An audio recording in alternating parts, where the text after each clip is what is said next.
श्री गुरवे नमः। श्री चैतन्य मनोभीष्टं स्थापितं येन भूतले स्वयं रूप कदा मह्यं ददाति स्वपदान्तिकं। वन्देऽहं श्रीगुरो श्रीयुतः पदकमलं श्रीगुरून् वैष्णवांश्च श्रीरूपं साग्रजातां सहगणा रघुनाथान्वितं तं सजीवं साद्वैतं सावधूतं परिजनासहितं कृष्णचैतन्यदेवं श्रीराधा कृष्णपादान् सहगणा ललिता श्रीविशाखान्वितंश्च नमो ओं विष्णुपादाय कृष्णप्रेष्ठाय भूतले श्रीमते भक्तिवेदान्त स्वामीति नामिने। नमस्ते सरस्वती देवे गौरवाणी प्रचारिणे निर्विशेष शून्यवादी पाश्चात्यदेशतारिणे वञ्चाकल्पतरुभ्यश्च कृपा सिन्धुभ्येव च पतितानां पावनेभ्यो वैष्णवेभ्यो नमो नमः। जय श्री कृष्ण चैतन्य प्रभु नित्यानंद श्री अद्वैत गदाधर श्रीवासादि गौर भक्तवृंद। हरे कृष्णा कृष्णा कृष्णा हरे हरे, हरे रामो राम रामो Hare Hare. Hare Krishna. Welcome all of you all for today's session on the Prerna program. So today's topic is coping with depression. Actually, if you just chant Hare Krishna, you'll be able to cope up with depression. That is in simple words. Srila Prabhupada would say, chant Hare Krishna and be happy. So you just chant Krishna's name. It may take some time, but slowly you can overcome all these lower tendencies. But having said that, we will try to analyze a little more detail about what this depression is, what are the various types of depression, and what are the various solutions that may be needed. Because ultimately spirituality is the solution, chanting Hare Krishna. But sometimes, in order for that medicine to work, a proper background also has to be set for that medicine to be effective of chanting Hare Krishna. So therefore, we may need some other remedies also. So, we all know that in today's scenario, mental disease is a big issue.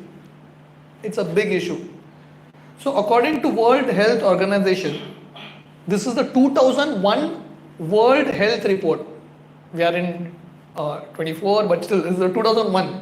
That itself will show you what we are now, presently. So, the 2001 World Health Report states that 450 million people on planet Earth suffer from mental issues. 450 million. In 2001, mental issue, mental disability, depression was ranked number 1, the biggest issue. Now, it is almost reached the number 1 health issue in the world. It is explained that every year 20 million people attempt suicide. 20 million. Out of that, 1 million people become successful. This is the statistics that are there, right? So therefore, depression, as time goes, as Kali Yuga goes, this is going to be a common thing. Nowadays, it is very common. You will find people who will tell you very upfront that I am depressed. In previous times, not many people would come up like this with depression. Now, anyone and everyone has this issue. Everyone has this issue. So therefore, as practicing devotees also, it's important for us that we understand certain principles, we understand how to equip ourselves. So now the world is such that the vibrations of depressions are there everywhere, just like the virus is around. So what you have to do, you have to equip yourself, right? Just like you are entering a warfare, you have to protect yourself first. So this session will help us find different techniques that we can use for ourselves to protect us, because in order to help others, we have to be safe ourselves. So this will help us, and then knowing this, we will be able to help others also who actually go through something like this. So depression basically has different levels It has a biological perspective, it has a psychological perspective, and a spiritual perspective. Lord Krishna tells in the Gita, this is the 7th chapter, 16th verse, very famous verse. Lord Krishna says, Chaturvida bhajante mam jana sukritino arjuna arto jigyasu artarthi jnani cha bharatashrava. So Lord Krishna says 4 kinds of people approach him. Who are the 4 kinds of people? First is arto. Arto means one who is distressed, one who is in depression, one who is frustrated. Such people approach Krishna. Second is jigyasu, those who want to know, those who are inquisitive basically. They want to know about God. The third is artharthi, one who wants material benefit, material wealth. And the fourth is jnani, one who is actually searching for God. He is desperately looking for God. It's like Radhanand Swami Maharaj in his journey home. He actually left America in search for God. But in Kali Yuga, you will hardly find people who are in search for God. Most people who come to Krishna, who come to spirituality, are the first category. What is the first category? Arto. Arto means frustrated, suffering. These are the people who come. Our Gauranga Prabhu, he makes a joke. In Kali Yuga, only 4 kinds of people come to Krishna. Arto, Arto, Arto and Maharto. Depressed and greatly depressed. These are the people who come to Krishna. So in one sense, Krishna says that Jana Sukritino Arjuna. So such people are still pious. Because people who get depressed, they can do so many other things. But anyone who's coming to Krishna is actually very, very special. So sometimes Krishna arranges a situation in such a way that we may have to go through a certain suffering so that we can come to the bhakti seriously only when they go through suffering. So suffering actually acts like a pulley which pulls people closer to God.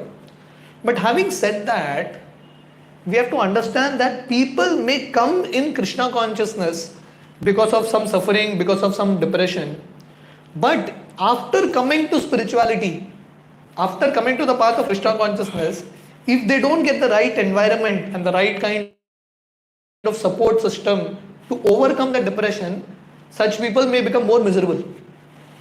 So therefore, it is important that people can come to spiritual life because of all these issues, disappointments and disgust and anxieties like that. But it is also important that as a society, we take care of people. If we don't do that, then such people may come and they may leave Krishna consciousness and go. Srila Prabhupada would often say, to come to the path of Krishna consciousness, that means you are very fortunate. But after having come, you leave this path and go, then you are most unfortunate. So it's important for us to create the right kind of atmosphere. His Holiness Bhakti Tirtha Maharaj, he was speaking to some devotees in the West, Russian, American devotees. It was like a mixed audience of Western devotees. So Maharaj was speaking a topic like this, and Maharaj asked the devotees, how many of y'all have attempted suicide? Maharaj is talking to the group of devotees, Western devotees. 1/3 of them said yes. 1/3 of them said, we all have this experience. So we find so many people who come to this path like this, but it is important that we protect. One time when Srila Prabhupada was there around in the year 1969, there was one devotee, new devotee, he joined the movement. His name was Steve, Bhakta Steve. After coming to the temple, somehow something happened to him. He had some unusual behavior. One day he committed suicide after joining ISKCON. So devotees went and told Srila Prabhupada, Bhakta Steve committed suicide.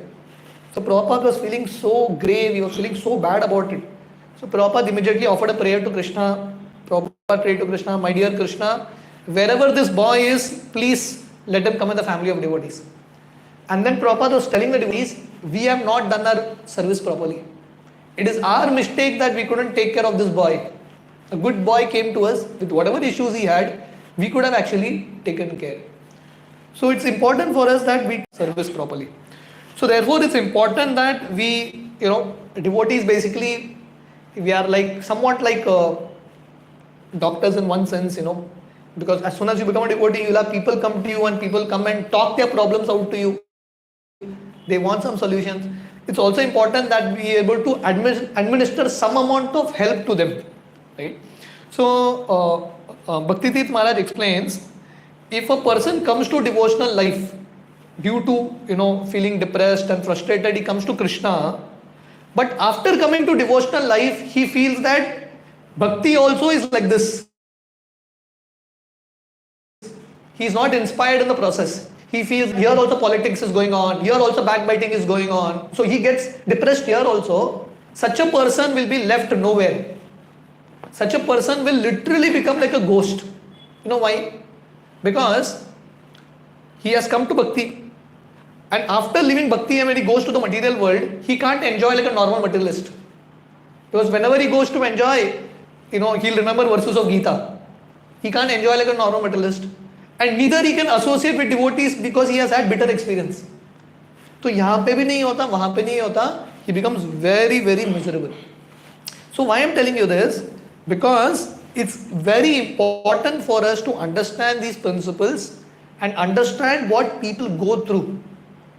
Because just staying in this world is very stressful. Dealing with all the bombardments that come in this world is quite stressful in this world.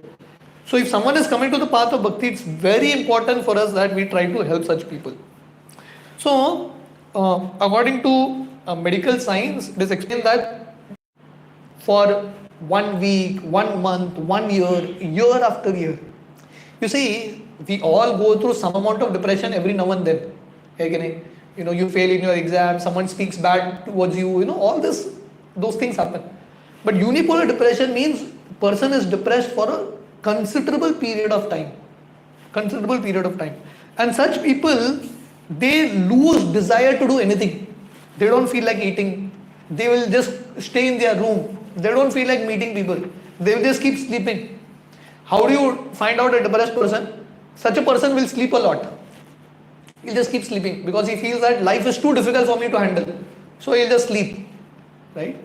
So these things do happen to people, or he may not take baths for weeks like that because he has reached a very low period in his life. He has hit the bottom in his life.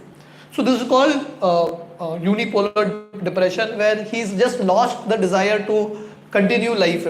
He doesn't find any meaning in life basically. The second type of depression is called bipolar depression. So such people, they have dual nature. So sometimes they are like very depressed, and suddenly these people become highly excited. Again they get into states of depression. So they fluctuate between different states. So such people are more dangerous. So they may get hyper suddenly, and suddenly they may lose moods. Very difficult to handle such people. So very erratic behavior. So this is called bipolar depression. In medical science, Neil may know, many of you might have heard this terminology called psychosomatic diseases. So psychosomatic diseases matlab diseases that are created by the mind. Many people, they'll come and tell you, I have a headache, I have backache, this pain, that pain.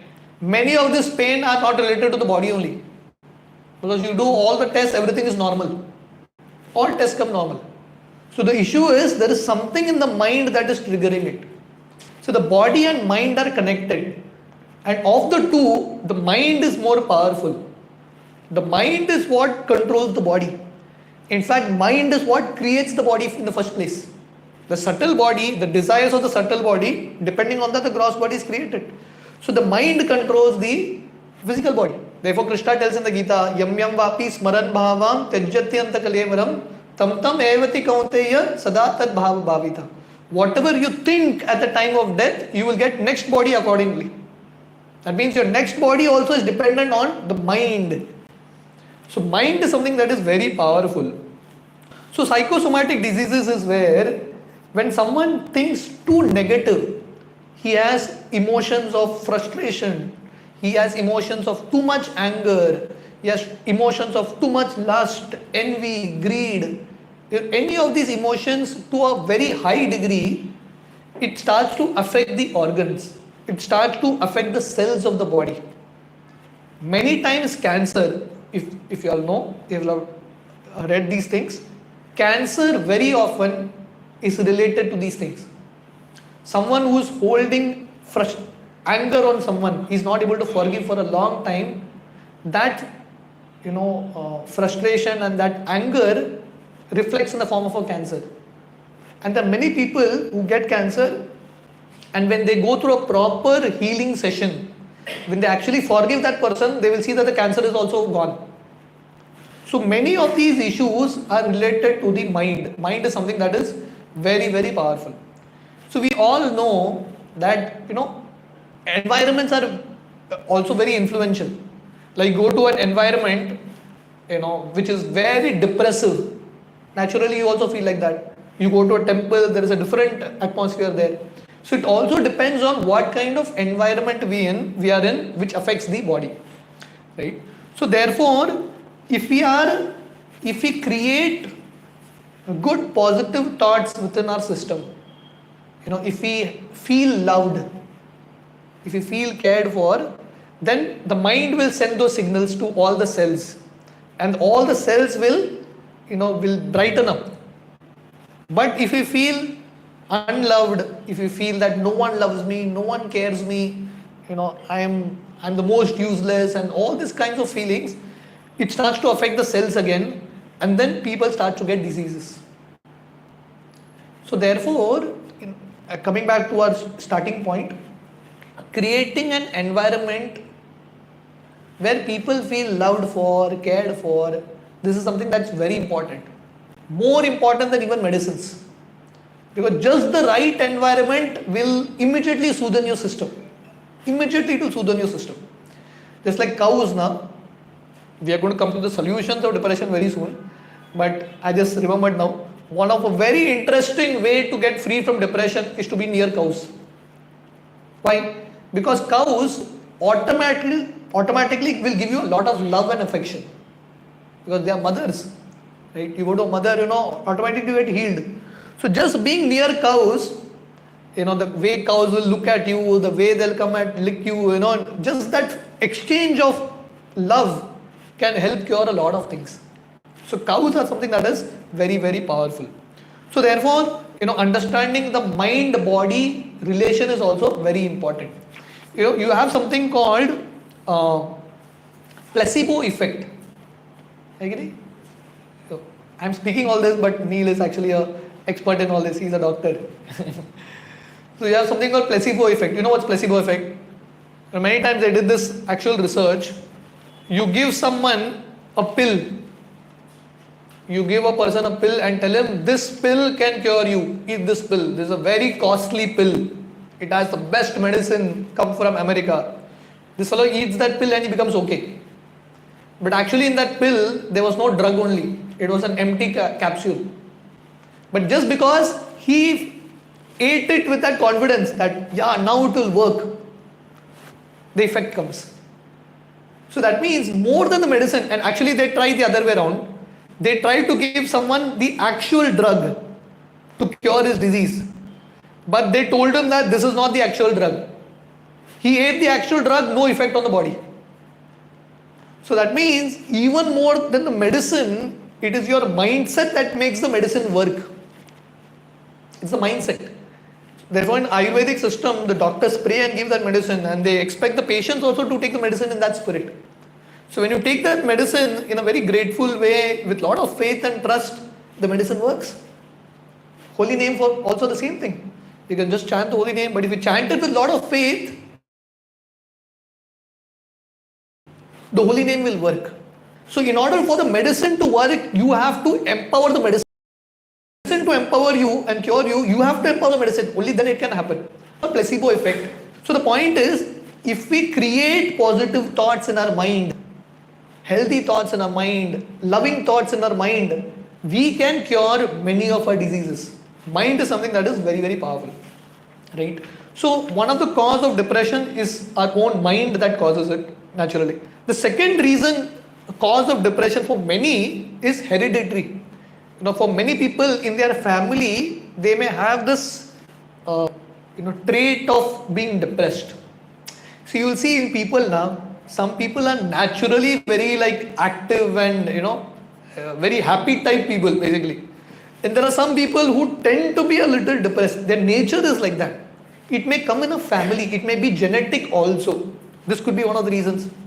The third cause of depression could be biological factors.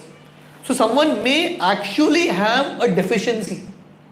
He may have a vitamin deficiency, nutrient deficiency, many times imbalance of sugar, diabetes, pressure and all this. It also affects the how you think. Many times it happens like that, right? So it could also be related to a biological factor, right? So in these cases, you may need actual drugs. You may need medicine to create that balance. There is another cause of depression. You know what is this? This cause of depression is success. Many highly successful people are very depressed. This is called CEO depression. Success depression. Because, once you reach that spot, when you are like highly successful, after reaching there, you realize that there is nothing here. It's all empty. I've just wasted my whole energy in coming here. Such people actually get depressed. They feel very lonely at this point. So many of the top CEO guys, like highly rich billionaires, trillionaires, they suffer from depression. They have to go through, counselings like this. So the reasons why people who are highly successful get depressed. One reason is because of very stressful job. See, more the salary, the more the stress. In a company, why does someone pay a manager very high salary? Because that fellow has to take headache of 100 people. He has to manage 100 people's lives. So a CEO technically has to manage thousands of people, and his one decision is going to affect so many people. So every time he decides, he is in so much pressure. So that stress adds to depression. And as I told you many times, these top people now live a very isolated life. They can't mix with others. They have to mix with people of their category who are very less. So because of the isolation on top, they feel very, very lonely and depressed. One of the big cause of depression is loneliness. When you feel lonely, you don't have anyone to talk to. The third reason why highly successful people become depressed is, as I told you, once they reach there, they realize that it was all it was all a hyped up thing. There is nothing here. Because these guys have the best income, they have cars, they have homes, they have everything. But after reaching there, they have realized that there is nothing here. So they go into major depression because they understand that all this was just an illusion. The fourth reason why highly successful people become depressed is because for most of these people who are like literally workaholics, you know what's workaholics? They work literally very hard. They work so hard that many times their family relationships suffer. Many of these top people have broken families because they don't have time for families. And success will give you the kick of happiness only for some time. It can't touch your inner core. What will touch your inner core, the heart, is relationships. So these people have reached success but at the cost of relationships. So therefore they are very depressed people. And many of such people, even though they are depressed, a bigger problem is they can't show their depression. They can't show. Because such people live a very, unreal life. They can't show their real face to the world. They can't openly admit that they are depressed. Right? So such people, they have to hide their issues. They can't show it. They have to make a smiling face outside where so many people are looking towards them. And when they go through therapies also, when they actually take counseling, it becomes difficult for the counselors to treat them also. Because they already feel that I'm like a big guy, I've achieved success in so many things, I've cracked so many problems. So very difficult for their ego to accept that they are failure on one level. Very difficult to accept. So therefore Arjuna is a great model. Arjuna, he was highly successful, But in the Gita, openly he tells Krishna that, Krishna, I just can't handle my life. I just can't handle my mind. You please help me. So it requires a lot of courage to actually come to this point after becoming successful when you say, I need help. And such people go and seek help. So this is the next kind or the next type of depression called success depression. People who go to success. There is another very interesting phenomenon. This generally happens to spiritual people.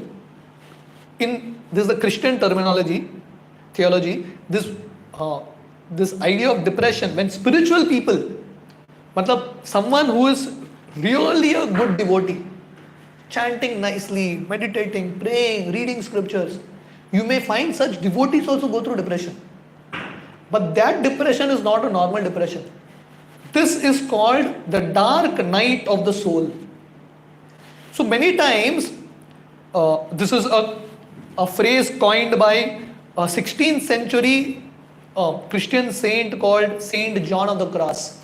So basically, and that's a Vedic idea also. See, when we practice the path of spirituality, see, initially everything seems great. Because initially there's a lot of excitement, newness, everything. But all of us in the path of spirituality hit a certain level where there is plateau. You know what's plateau? Plateau is plain, nothing happening, stagnancy. You reach this platform. And then you feel spiritual life is boring, frustrating. I'm not finding that happiness before. And your old tendencies, material tendencies starts to come. Because in your initial excitement of spiritual life, you didn't feel those things. Now because you're experiencing a certain amount of boredom in spiritual life, that stagnancy level, all those tendencies start to come. And then you have to fight with this, you have to fight with your material tendencies, you have to fight with your spiritual boredom, and it becomes too much. It just becomes too much. So it may not happen to everyone, but it happens to quite a few people also on the spiritual path, right? They reach a certain place where they feel that they are lost. They go into major kind of depression and dryness basically. So this kind of depression is actually not depression. This is something called mirror depression. Because this depression, this kind of experience is given by the Lord purposely, intentionally, so that this person can go to the next level. So in states like this, when a devotee still holds on very strongly, these phases, no guarantee how long it may last. Sometimes it may last for a few months, sometimes it may last for years. And these are big testing phases. These are major testing phases where you will have 100 very powerful reasons to give up spiritual life. Give up your faith in God. You will become faithless. All these situations will come. But someone who still holds on very strongly to God, he's one who holds on that, no, God has a plan for me. Let me not give up his lotus feet. Such people, after this phase, which will definitely pass away for them, they will come out highly advanced. So sometimes God sends these phases called the dark night of the soul to special people so that they can rapidly advance. They can make very quick advancements, and many times in these intense phases of suffering, the karma that you have, all that karma gets finished in that small phase. It comes one shot. So many times for devotees go through such issues where at one time everything falls in their life.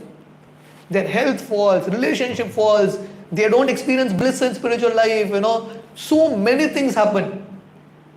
But when they tolerate this phase with faith in Krishna, all their karmas go away and then they come out highly successful.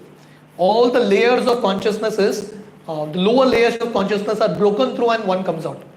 So this is something that is very special.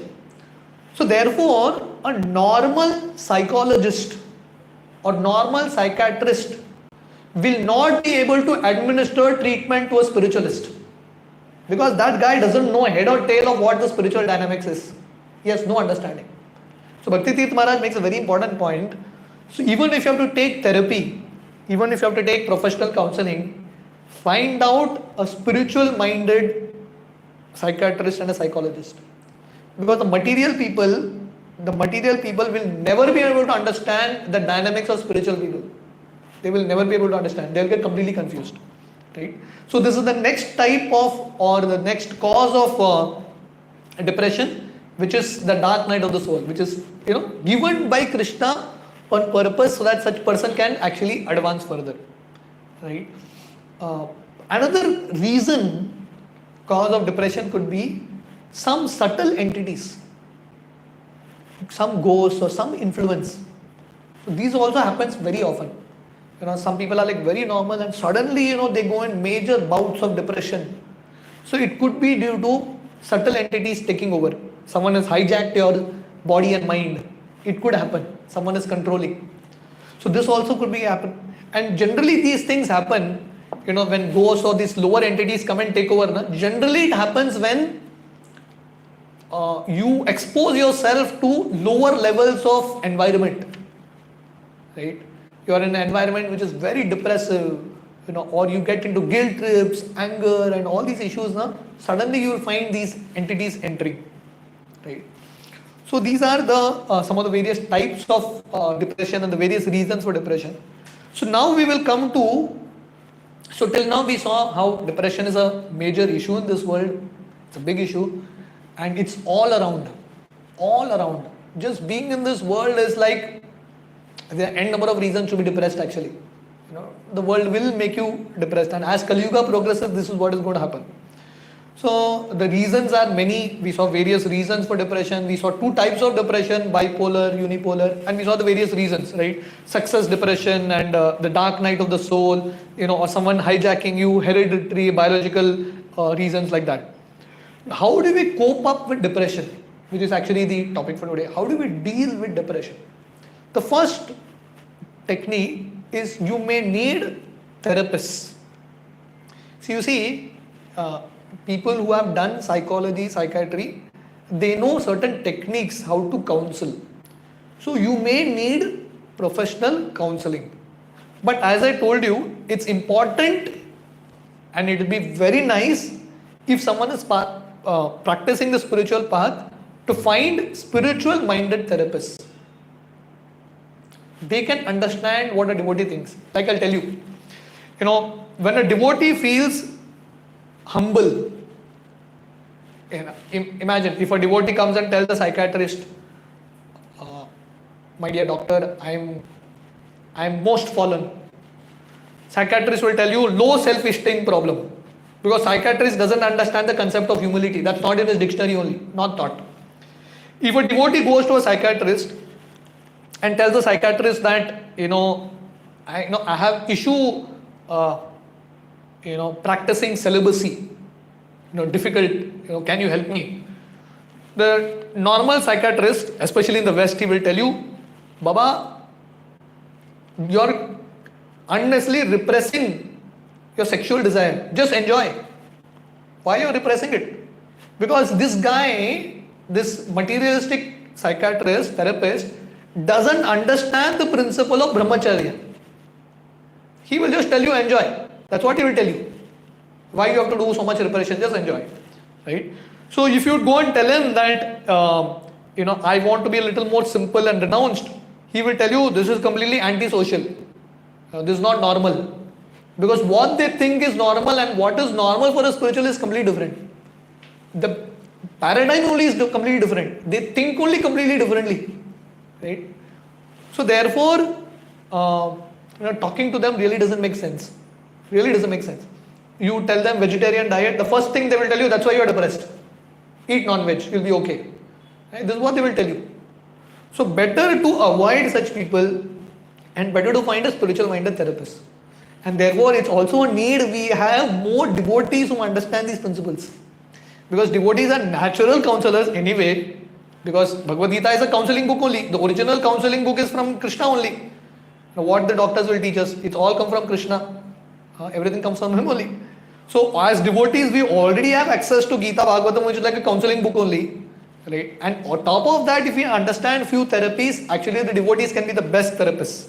Right?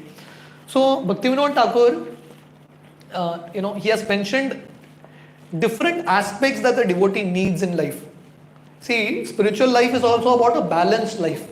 You need good sadhana, you need good seva, you need good sambandha, relationship with devotees.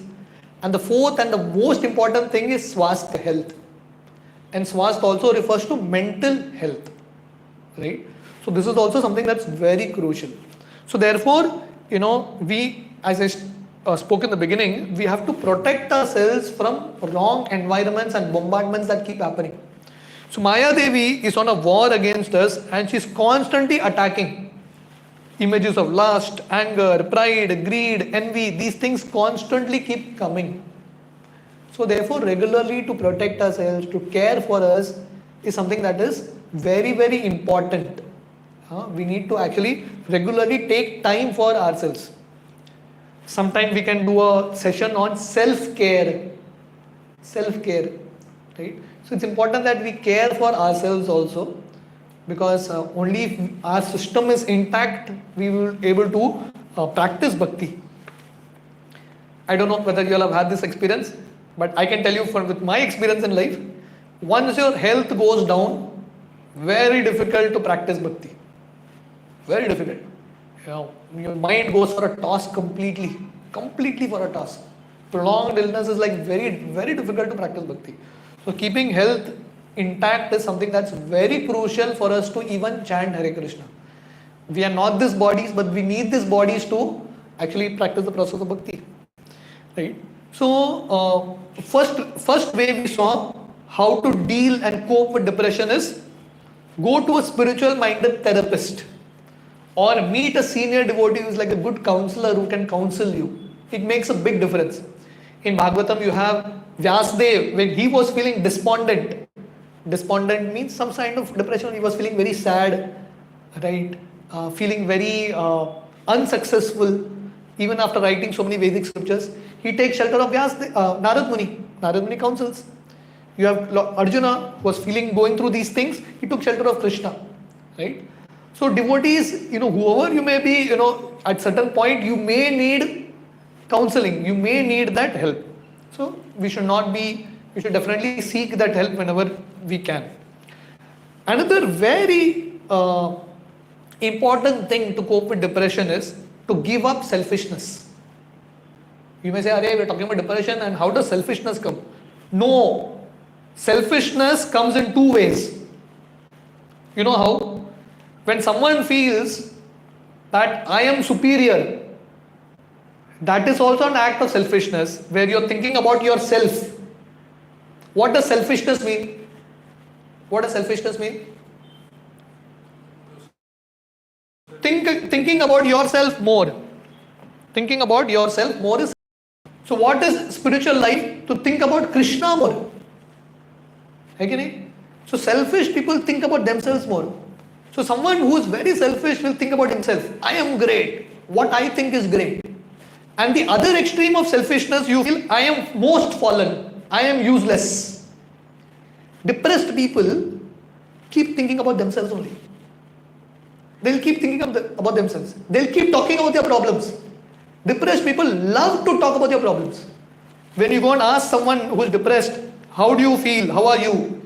He will say, I am glad you asked me. I have headache, I have stomach ache, I have this, I have that. He loves to speak problems. So what you do, actually, subtly, when you keep speaking problems, you are indirectly inviting more problems. Because that's what you want. You love speaking about problems. So these are ideas of selfishness. One of Srila Prabhupada's disciples wrote a letter to Srila Prabhupada. I am the most fallen, most insignificant. Prabhupada said, you are most of nothing. You are not most significant, you are not even most insignificant. You are Atma, that's all. Right? So sometimes when we feel, I am most insignificant, I am most fallen, that is also an act of selfishness where we keep thinking about ourselves. So one way in which we can cope with depression, and this is like one of the best ways I can tell you, the best ways, is try to serve others. Try to help others. You may say, Prabhuji, I am depressed myself. मेरा system मेरे हाथ में नहीं है. I am like miserable. आप बोल रहे हो मदद करो दूसरे का. कैसे संभव है? संभव है, आप मदद नहीं करोगे, यही परिस्थिति में पड़े रहोगे. In Christian religion, they have something called tiding. You know, tiding basically means charity, dan. Like we have Nitya Seva. So Christians have this principle of tiding. Every month, every Christian gives some of their income to the church. Regularly, 10% of the income goes to the church, whoever they are. And, just like, you have devotees, ISKCON devotees who are like counsel, So in the Christian world, you have the fathers and brothers who are like counselors, their community goes to them and talks their problem out. So when you go to a proper Christian father or a minister and you go and tell him that I have economic problem, I don't have money in the house, he will tell you give charity. You may say, Father, I don't have money in my house, how will I give charity? He will tell you, because you are not giving charity, no money is coming to you. Because the channel of giving is not come, the channel of coming is not coming to you. You give, then you will receive. Same works with the principle of depression. You expect that I will get cured, then I will help others, it will never happen. As soon as you start to help others, you will see help coming to you. You will see the miracles happening to you. It's simple, just like in an institution, when you see an employee doing well, what do? If you're the boss, you give him more facilities, right? You help him out. But if you see someone who is not doing his job well, then you may withdraw their position. So similarly, as devotees, when we work hard for Krishna, even when we go through problems, we try to still help others. There's something that we can always do to help others in whatever situation we are in, right? When you do that, Krishna feels, this devotee is doing pasate, te nitya bhuktanam yogakshemam. What does this verse mean? Krishna says, for those who worship me with exclusive devotion, meditating on me, I carry what they lack and preserve what they have. You will see Krishna coming and helping you.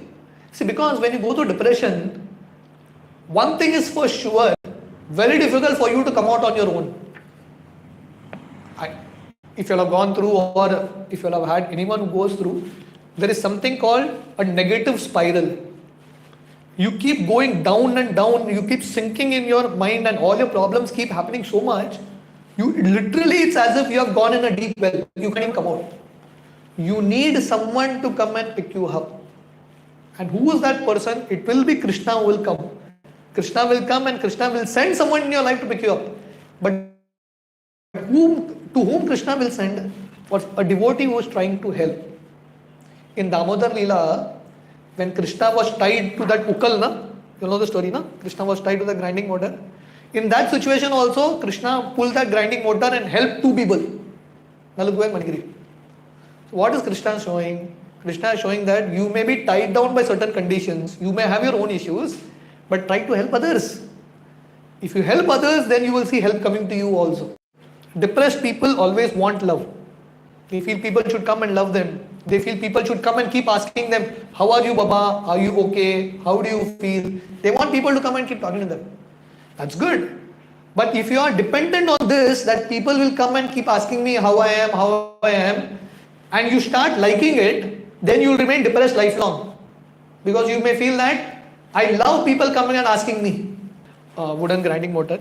There's very interesting, a real life story. During the Nazi time, you all know Nazis, not Hitler. It was like literally killing people, Jews, lakhs and millions of Jews. So in one particular concentration camp, they loaded dead bodies and almost to die bodies in one truck and sent them away, naked bodies. Very cold place.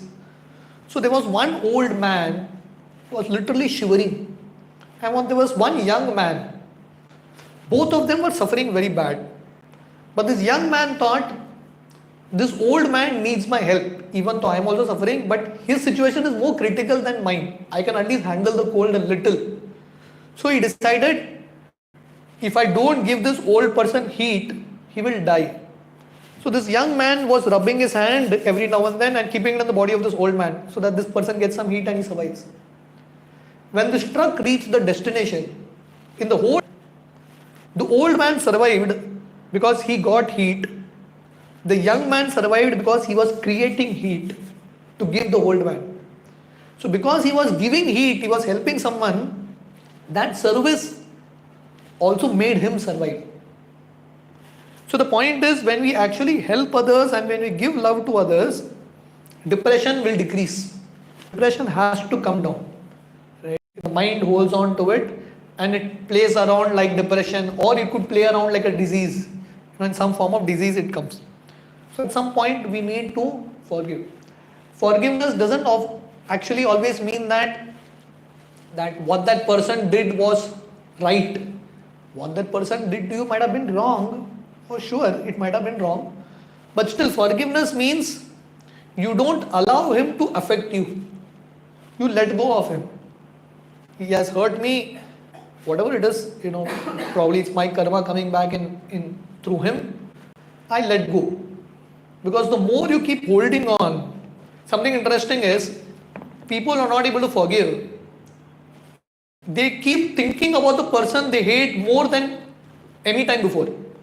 You keep thinking about him, that guy hurt me, that guy hurt me. Why are you thinking about him so much? Forgive him and let him go from your life. Leave that mental baggage. So forgiveness is another very important way to deal with depression.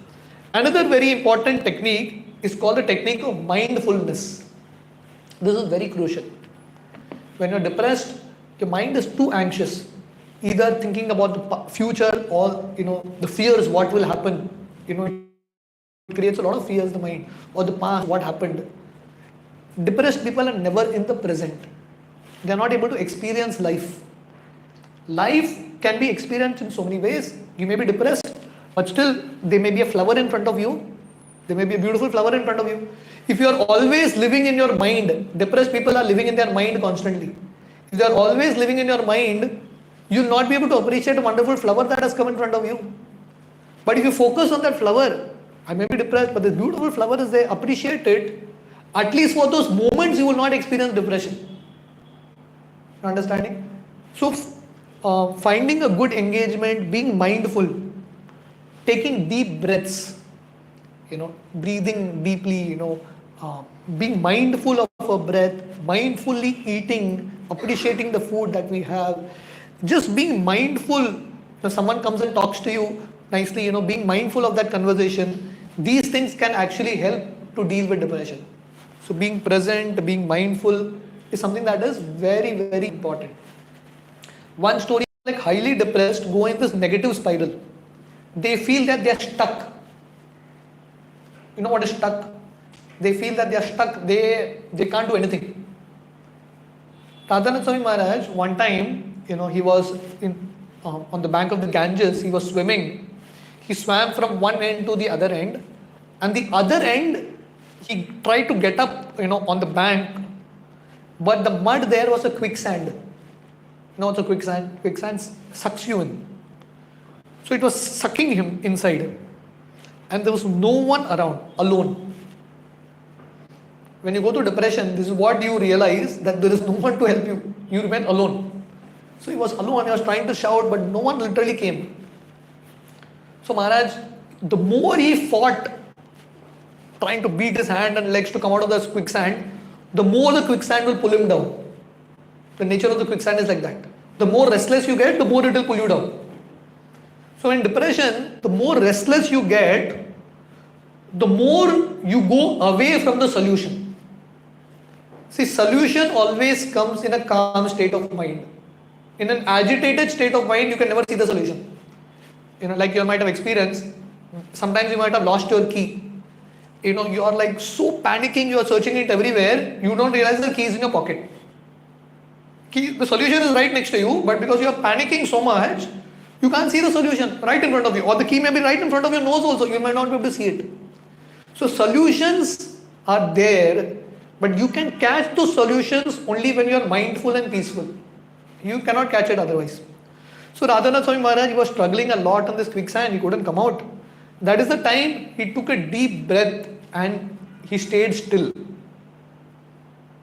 caught in a quicksand, but still, even in that quicksand, you can take deep breaths. He took deep breaths and he was standing still.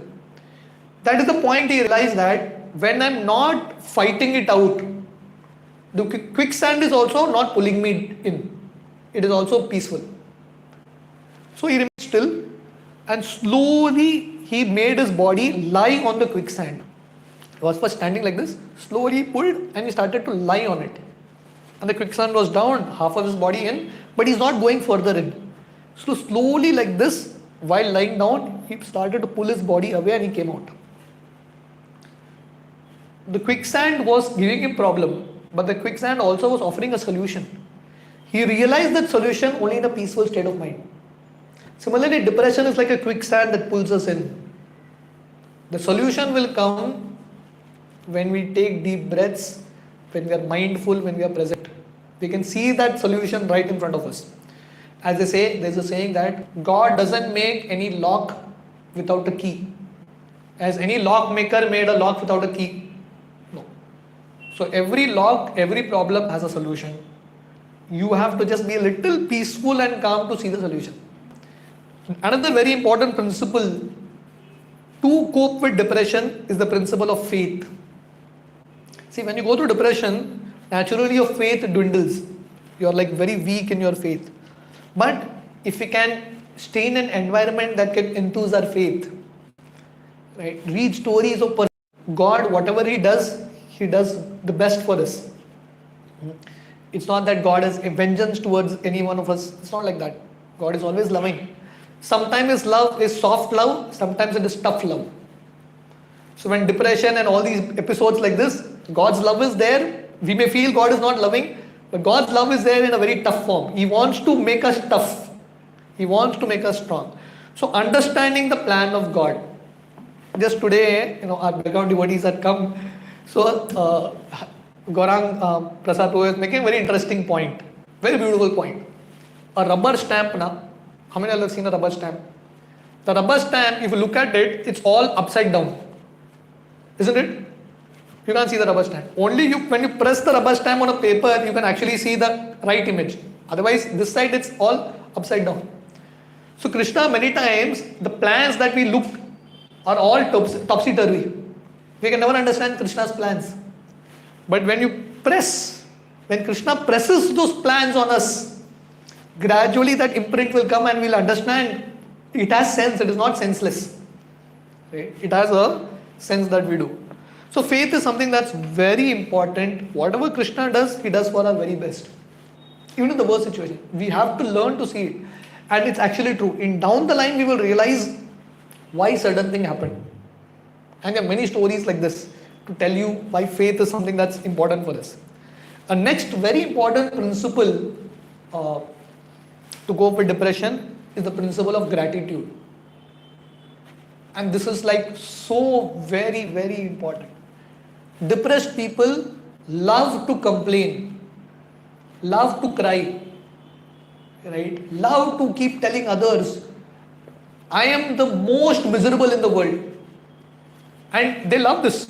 When someone comes and tells a depressed person that I also go through suffering, the depressed fellow will tell him, but my suffering you can't match. I am number one in suffering. He will tell like this. And he feels I am the best in suffering. And he continues to suffer. So, gratitude is a key here. Being grateful. Even when you're going through depression, there are so many things that you can be grateful for. You're getting food, you're getting air. Being grateful for small things. There are people in the West who have written books on gratitude. When you keep thanking God, even in difficult times, you will see the body healing. You will see good coming your way because you are attracting these things. So gratitude is something that is very important. You may be suffering now, agreed, but you can at least be grateful for the times in your life where you didn't have suffering. At least you can appreciate the good times in your life, at least be grateful for that. If you can't be grateful for the present, at least be grateful for the past. Example of Parikshit Maharaj in the Bhagavatam. Parikshit Maharaj was cursed that he will die in 7 days. But Parikshit Maharaj doesn't choose to remember that. He chooses to remember that when I was being born, when I was in the womb of my mother, Krishna saved me. He's thinking about that. Krishna is so special. I'm so grateful to Krishna. So we can choose what we want to focus on. We want to focus on the problem. We want to focus on the curses in our life. Whether we want to focus on the blessings in our life. Right? So if we keep focusing on the problems, the curses in our life, that only will increase. Because we are giving energy to that. We are energizing that with our thoughts, with our continuous meditation. But if we focus on something spiritual, something that we can be grateful for, the blessings in our life, the blessings will grow. And it will overtake the problems and the curses. There's this English saying that count your blessings one by one. You will be in wonder what God has done. Right? Just keep counting your blessings. So at the end of the day, you can write a gratitude journal. I thank God for everything. Right? Till now it's already evening. We can think about all the things we can thank God for. Thank God for the food that we got, so many nice people we got to meet. I got to spend time with the cows. So many things we can be grateful for. We went to one devotee's house. On the way, we saw a beautiful lake. Can thank God for that. I got to see this beautiful lake. Suddenly, just went that way. So we can thank God for so many things. The more we increase the list of being thankful for, the more the depression will go away. Because you don't have time for it. You don't have time to think about it. So saying thank you should be a way of life for everything. So when we go through states of impoverishment, that means when we become very poor in life, we can thank God that, God, thank you for keeping my life simple. Thank you for making me humble. When we go through diseases in life, we can thank God that, thank you God, now I can think about all the good times when I had, when my health was good. And now this disease, I'm grateful to you because now the disease is helping me slow down. Now I have more time to read books. When you're like active life, you don't have time to read spiritual books. But when you go through a disease, you can't go out of the house. Just sit and read books. So you can be grateful for that. When you have good health, you can thank God that, God, you have given me good health. Now I can serve you better. When you become famous, you can thank God. Thank you, God. You knew that I needed this little thing to inflate my ego. Right? Thank you for making me a devotee and keeping me a devotee in this fame. When you become infamous, you can think that, thank you, God, for making me humble. Now I have realized the nature of this world. Right? Like that. I'm not the controller. So there is always a reason to be thankful for. Always a reason to be thankful for. If you can see the silver lining, we can always be grateful. And this is something that's very important. It is not the happy people who are grateful, it is the grateful people who are happy. So to be happy in life, you have to just learn to be grateful. If you're grateful, then you are happy. Happy with small things. But if you're not grateful, you may become the king of the world, but still be miserable. Because you are always thinking what I don't have, what that guy has. You may be the king of the world, but you may be thinking Indra is king of the heaven. I want to become Indra. But if you are grateful, then whatever you are happy. Right? So attitude is something that's very important. We can see that every situation is a situation to come closer to God. Every situation is a situation to come closer to God. Krishna, today morning I was discussing, Krishna in the 11th chapter of in the 11th canto of Bhagavatam tells Uddhava, when I become very merciful to someone, I take everything away from them. Yasyaham anugrinami harishye taddanam shanai. I take everything away. So that such people can absolutely take shelter of Krishna. So actually, phases where you go down is actually a great blessing.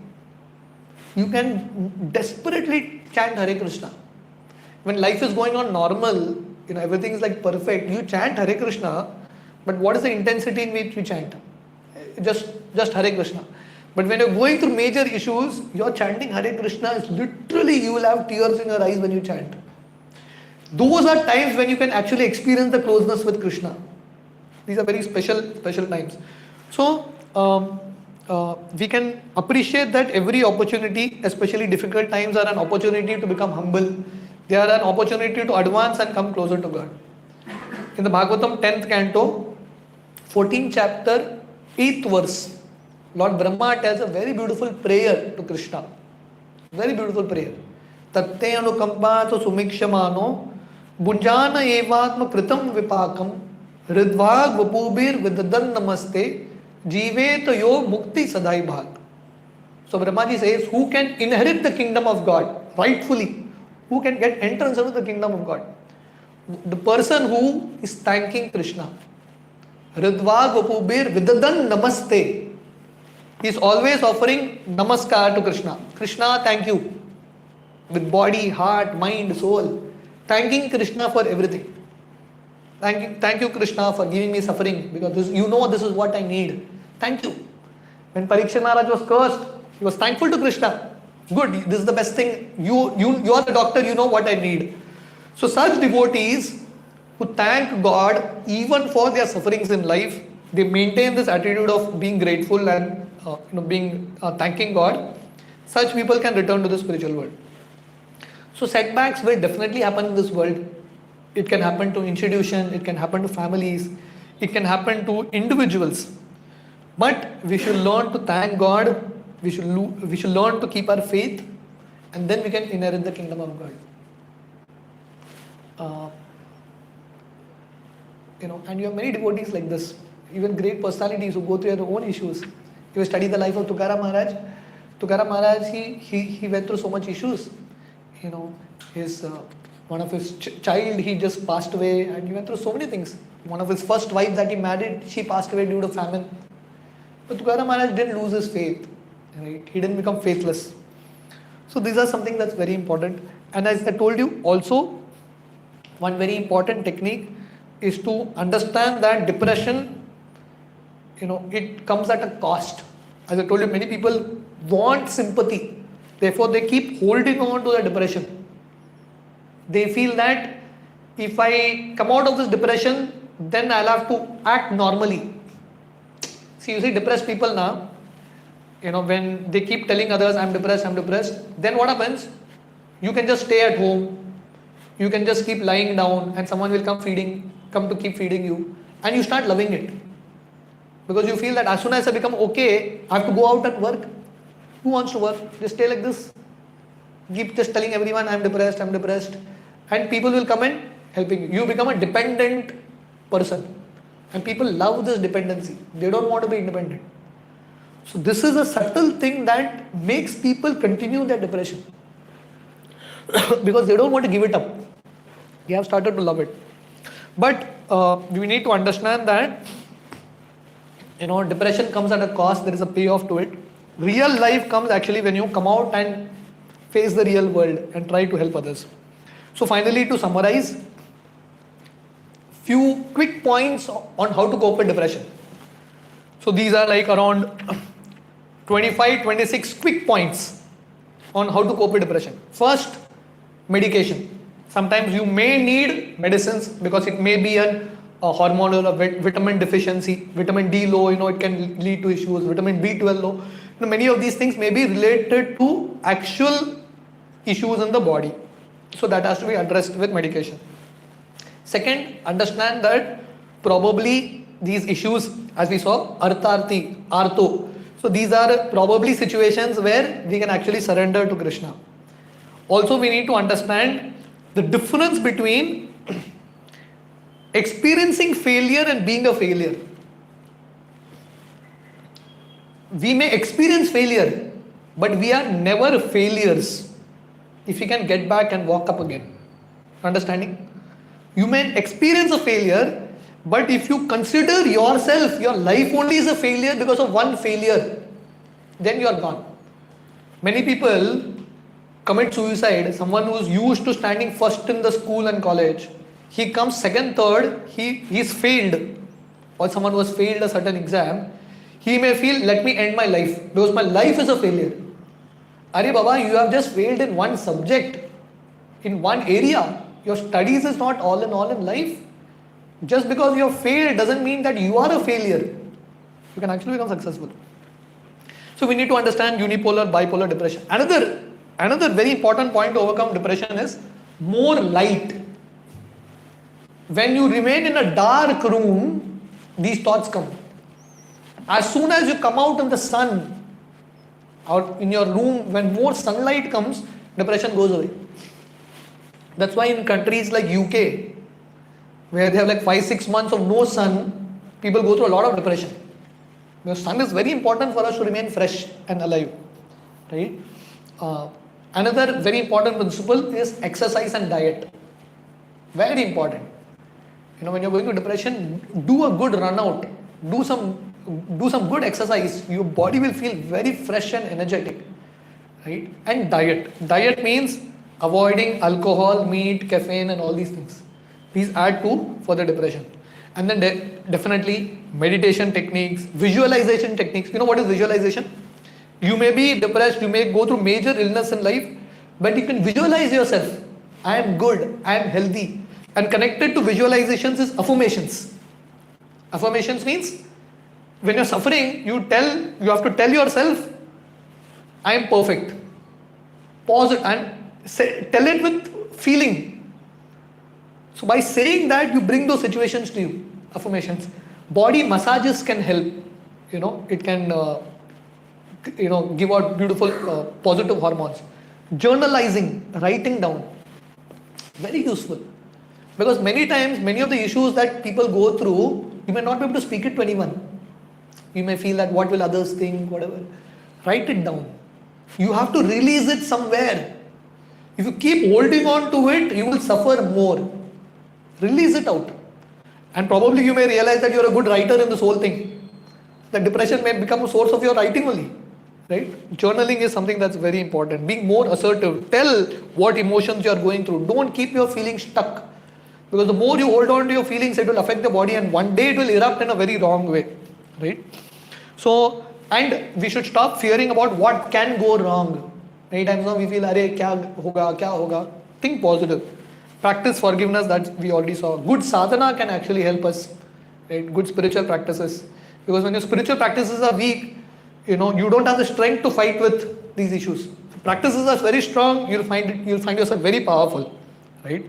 Prayer and chanting. Chanting is something that's very important. I told you in the beginning also.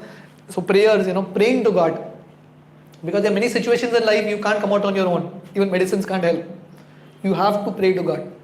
Someone said, what is the distance between problem and solution? The distance between problem and solution is the distance between your knee and the ground. Fall on your knee and offer a prayer to God. This is called knee mail. That means when you sincerely offer prayer to God, that prayer has lot of power. It can bring about a lot of healing. Honoring prasadam. I think this is something that everyone can do. When you feel very depressed, just go and eat the prasadam that you like the most. Just go on, even if you overeat, it's okay. Eat prasadam. Eat the best of food. You can actually overcome. As devotees also, when we are running big projects, very intense projects, very stressful. So if you can just have some good prasadam to your liking, offer it to Krishna, you'll find makes a big difference. So these things are very powerful, right?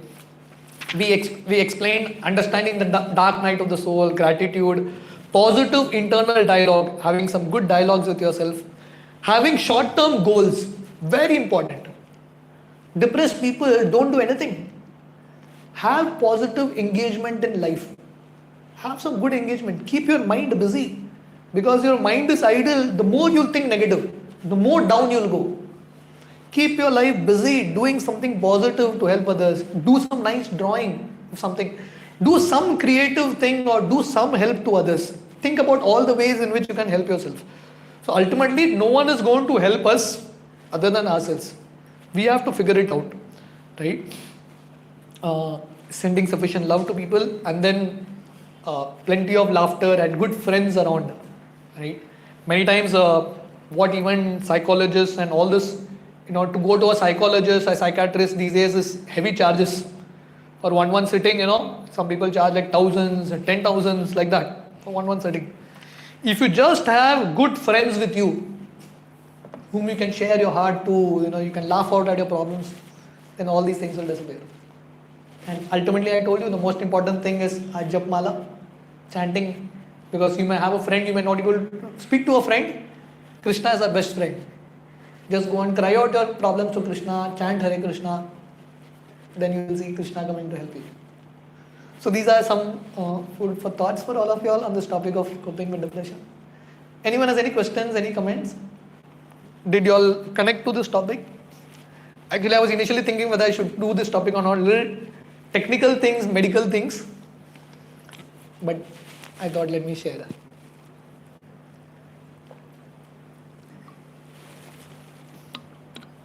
Any questions? You spoke about ghosts and spirits who can also have a subtle role in putting the mind into a depressed state. Correct. To people who are spiritual, people who follow or are on the mark of bhakti, can these ghosts and spirits affect them too? Generally not if someone is chanting Hare Krishna.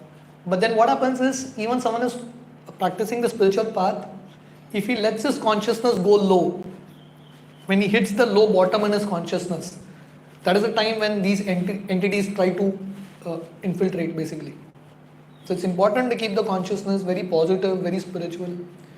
Suddenly if someone may be a spiritualist but he's lowered his sadhana, right? He's associating with wrong people, all these things, you give entry for them. You make, see, for these entities to enter, they need a loophole in the system. As soon as they see that loophole, they enter. Yeah. One more thing. So you said that Krishna said in the Bhagavad Gita that whatever state of mind you are at the time of death, that is what you attain in your next birth. So these days, on a practical basis, we see a lot of patients who are younger, with depression. So people with 8 years, 9 years, 10, 12 years who come with depressed states of mind, which is very confusing because when we were that age, that thought used to not even come in our mind. So is it because of that, because depression is increasing, people are dying with that thought of depression, hence it's getting passed on to the next level coming early? Could be. Yeah, it could be it's coming from the previous birth. It could be it's coming from parents. There are so many of these factors. It could be just the environment, the pressure that the child is going through. See, in our times now, we didn't have technology. See, technology itself adds a lot of pressure. It's a simple thing. See, if you don't have Facebook, you have only to compare with your friends around you, your class friends. Now with Facebook, you can compare yourself with millions of people. Now in your class, you may have 10 people to compare to, thoda aage piche hoga. Now you compare yourselves to millions of people, you will be the worst. So you are getting into major depression. So this social media pressure is like a very high pressure. The world is just opened up, right? So it comes with its own pros and cons. We are not exposed to so much videos now. Children are exposed to so many things. The videos, and what the videos they see is nothing real basically. They are seeing this filmy, very perfect hero, heroines like that. So they want to become like that. When they see the reality doesn't work, it adds to a lot of pressure. So media has a lot of influence. Mobiles have a lot of influence, which were not there in previous times. The amount of pressure that has come even in terms of studies for the children. At least in our time, that IIT craze was not so much, at least in Goa. Now, to right from 6th standard, parents just push their children to get into IITs, IIMs. So the pressure mounts on the children. So there are like so many things, so many factors that can just add on. It could be that father, mother both working at home, the child doesn't get emotional love, right? And it plays out in different ways. Like an n number of things put together, it's what's going to happen. And as Kali Yuga goes, all these things the pressure is going to mount. Kali Yuga is like a pressure cooker, and the gas is below. As the flame increases, the pressure is going to mount, and people are going to succumb. So therefore, we need to understand these things a little more in a better way. Anything else? Yeah. I have one more question related to Bhakti. Prabhuji, the Bhakti, there are regulative principles which help you to go further in your Bhakti. But many times because of reasons and because of family and this and that, regulative principles become difficult to follow. But chanting is possible. So in that scenario, what should be done? Is chanting alone enough, or is the other regulative principles also very important? Definitely important.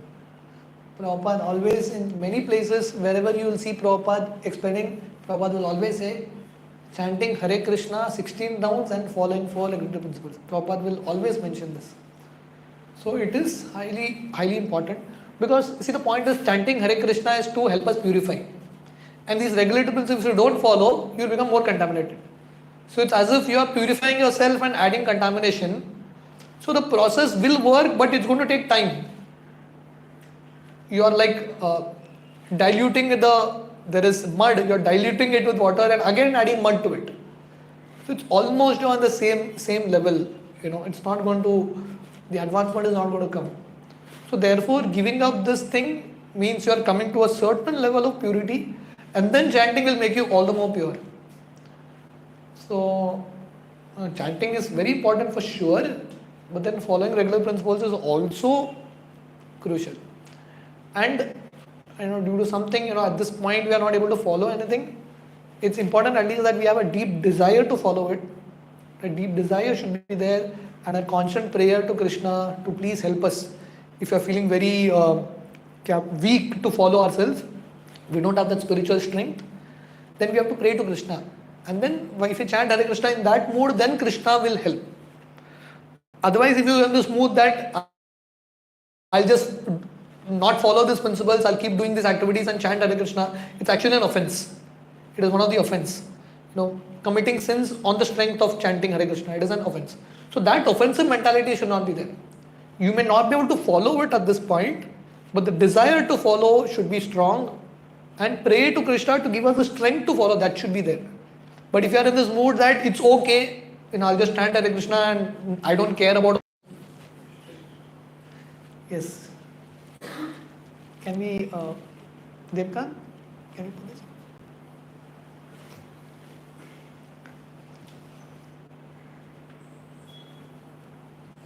Upasana 2 will make some